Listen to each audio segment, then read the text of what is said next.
Hi everyone, this is the last story for a while. After this I'm going to switch to doing Zoom stories for Family Resource Center. So when I do, I will post something on my Facebook page so that if you've been following me there you'll be able to find me at Family Resource Center. This last story is set in Africa, and this is how it goes.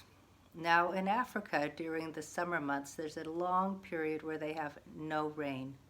It doesn't rain for months and months, and the animals oftentimes get pretty thirsty and pretty hungry because there's no rain. The plants die back and there's nothing to eat.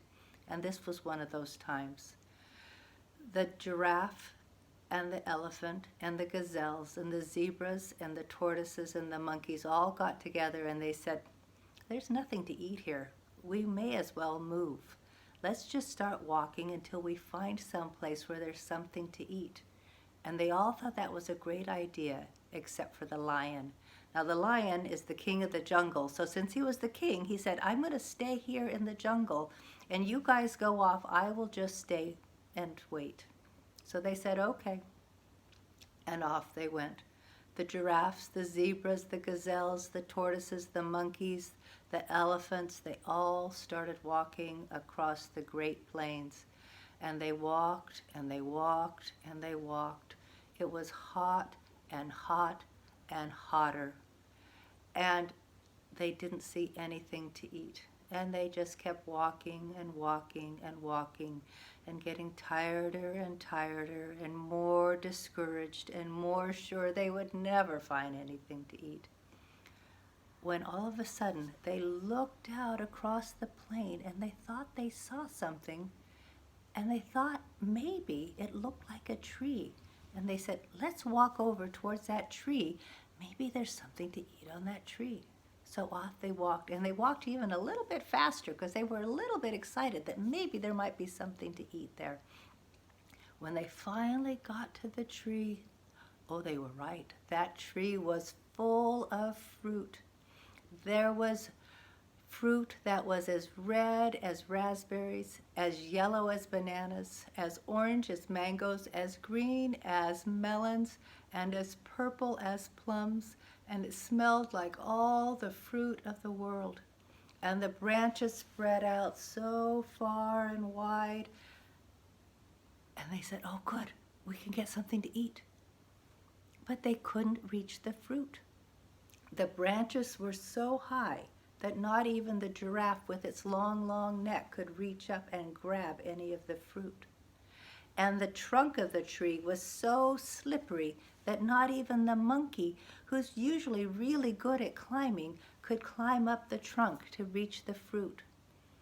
The animals were so discouraged. They thought, "Oh my gosh, we finally found the tree that had fruit that was as red as raspberries, as orange as mangoes, as yellow as bananas, as green as melons, and as purple as plums, and smelled like all the fruit of the world, and we are going to eat, but we can't get the fruit. What are we going to do?" And they all sat quietly and thought. And then the wise old tortoise, who was very, very old and very, very wise, said, "I remember my great-great-great-great-grandmother telling me about such a tree that had fruit that was as red as raspberries and as yellow as bananas and as orange as mangoes and as green as melons and as purple as plums and smelled like all the fruit of the world. And I remember her saying that if you could say the name of the tree, then the branches would fall down where you could reach them, and then you could eat of the tree." And the animals all said, "Really, really, really? Well, tell us, what's the name of the tree?" And the wise old tortoise, who was very, very, very, very old, said, "I forgot. She told me once, but I forgot. But you know who will know? The lion will know, because he's the king of the jungle. So if we could talk to the lion, we could find out the name of the tree." And they all thought, "Oh, what a good idea." And the gazelle, which is an animal that's kind of like a deer and can run super, super fast. It could run so fast, it could run almost as fast as a cheetah. The gazelle said, "Oh, well, I should be the one to go because I can run so fast. I could run all the way back to the jungle and all the way back so fast that before you know it, I will be back here with the name of the tree." And the animals all thought, that's a great idea. So they all settled down under the tree to wait, and the gazelle took off. Choom! He ran so fast. He just was running. He ran all the way back to the lion, and he finally made it back. And the lion was sitting there in the shade, looking all like a lion, very kingly. And he said, "What do you want?" And the gazelle said, "We heard that you know the name of the tree that has fruit that's as red as raspberries, as yellow as bananas, as orange as mangoes, as green as melons, as purple as plums, and smells like all the fruit of the world. We heard you know the name of the tree, and if you tell us that, we will have something to eat because we found the tree." And the lion said, I do know the name of the tree. The name of the tree is Ungali. I don't want to have to tell you again." And the gazelle said, don't worry, you won't have to. Now we know the name, and we will go off as fast as we can all the way back to the tree, and we'll be out of your hair. Don't worry, King. So the gazelle took off, and he started running back towards the animals in the tree. And as he ran, he kept thinking, I can run so fast. I am such a good runner. I'm going to run so fast that I'm going to get over there before you know it, and I will be able to tell them the name of the tree.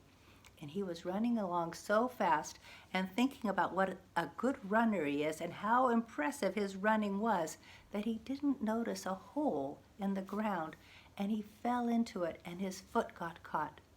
The animals looked up and they saw him, and they ran over to him and they helped him out of the hole, and they said, well, what's the name? What's the name of the tree? What's the name of the tree? And the gazelle said, "Oh, I am so sorry.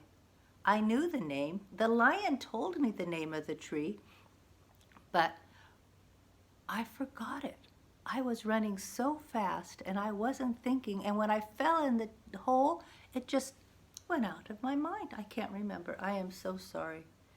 Oh, the animals were so sad. They said, "I don't know what we're going to do."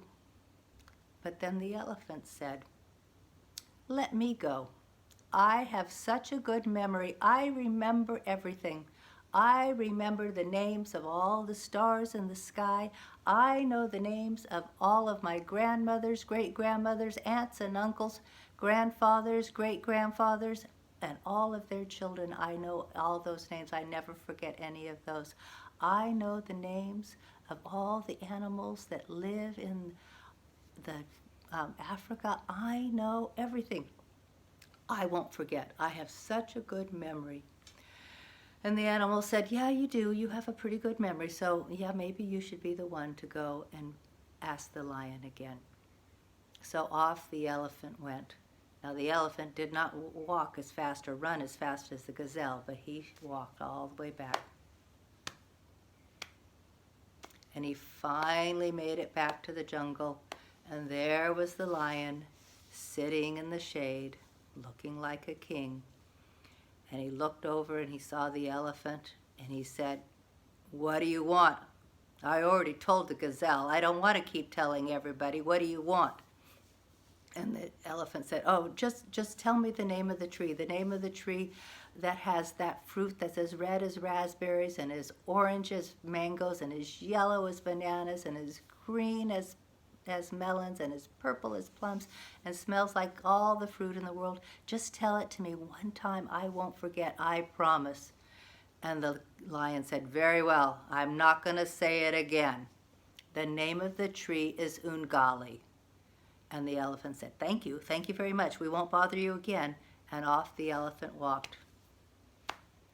Back towards the tree, back towards his friends. And as he walked, the elephant kept thinking, I have such a good memory. I remember everything. I won't forget. I know the names of all the stars in the sky.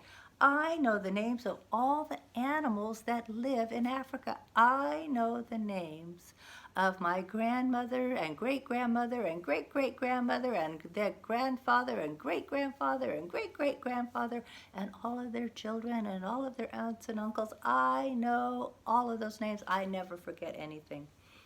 I have such a good memory, I can't forget anything. And the elephant kept walking, thinking about how good his memory was and how smart he was. And you know what? He fell in the same hole. His foot got stuck in the same hole as the gazelle. And the animals saw him, and they ran out as fast as they could to the elephant, and they said, well, what's the name of the tree? What's the name of the tree?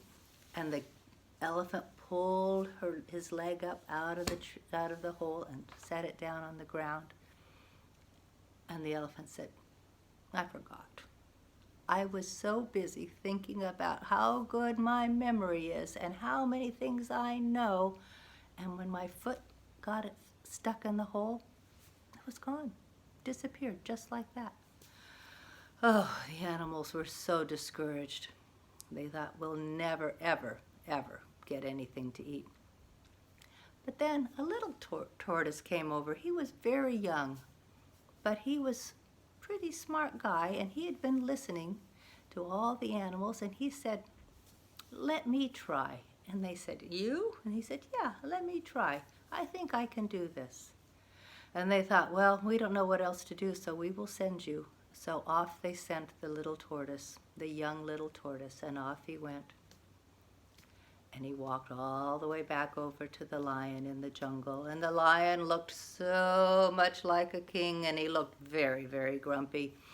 And before the tortoise could even say anything, the lion looked at him and he said, I already told the gazelle and I already told the elephant, and I said I wasn't going to tell anybody else that the name of the tree was Umgali. And the tortoise said, okay.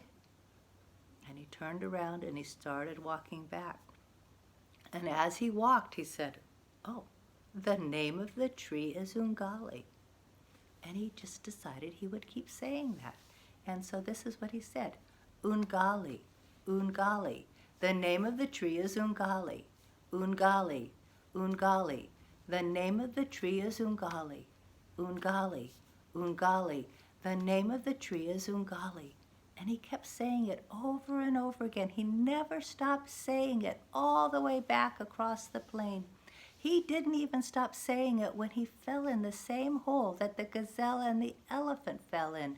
Umgali, Umgali. The name of the tree is Umgali.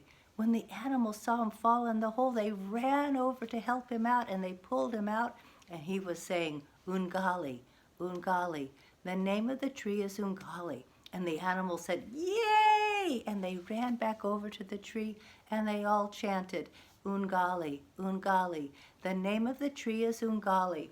And that tree that had fruit that was as red as raspberries and as yellow as bananas and as orange as mangoes and as green as melons and as purple as plums and smelled like all the fruit in the world, that tree, those branches fell down to the ground where everyone could reach them. And the elephant and the giraffe and the monkeys and the gazelles and the tortoises, everybody got to eat their fill. And no one ever forgot the name of that tree again. Umgali, Umgali. The name of the tree is Umgali. I always like that story, and one of the reasons I like it is because it's a good way to remember anything. And when you get to be kind of as old as me, sometimes it's hard to remember things, and I always remember that story and say, if I want to remember something, I need to say it over and over and over again to myself till I'm sure that I can remember it. It's a good thing for young people to practice too. If you're trying to learn something in school, it's a good way to remember. Just keep saying it over and over again, and pretty soon it will be in your brain and you will not forget it. That's the end of that story. I have some activities for you this week that I will also post.